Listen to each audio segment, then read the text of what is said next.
Can you imagine you've got a real estate contract, you've got a buyer and a seller involved, the buyer's all excited, and all of a sudden the seller doesn't show up for the closing?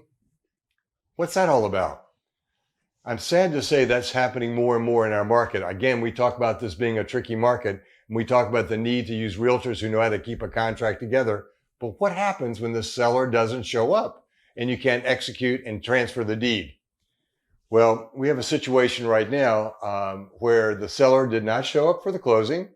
The seller thought that by not showing up that he would default the contract and he could get more money for his $1.24 million sale and to get $1.5 million in that property.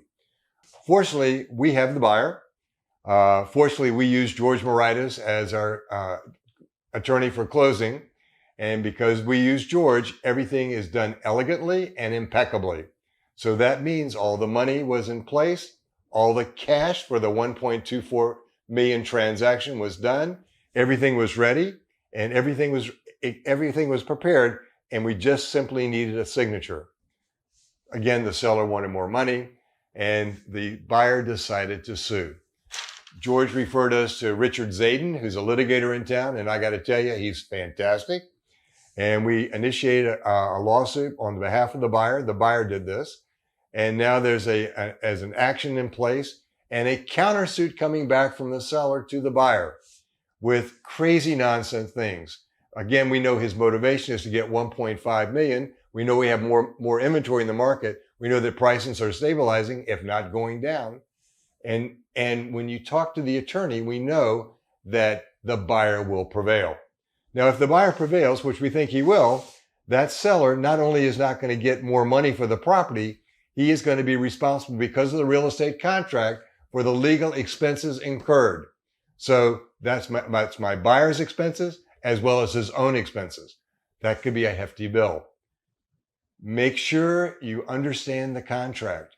Make sure you have a team of experts surrounding your contract, so that any contract that you do is managed appropriately by the attorneys and you're following the contract letter so that if you need to sue for specific performance, all your ducks are in order and everything's done elegantly and correctly.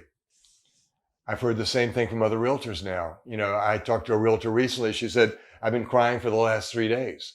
The seller didn't show up. I heard it from another person. Seller didn't show up. They want more money. In those situations also, the buyer did prevail. You work off a contract and you work off an agreement where you have specific performance requirements. It's hard to get around that. So you could give them 1.24 million, I guess, but it's probably easier to give them the house. If you have sticky contract requirements or you need help or referrals to attorneys who can handle this process when the seller doesn't show up, give me a call. My name is Gary Lanham. I'm with Coldwell Banker, and my cell is 954-695-6518. Thank you.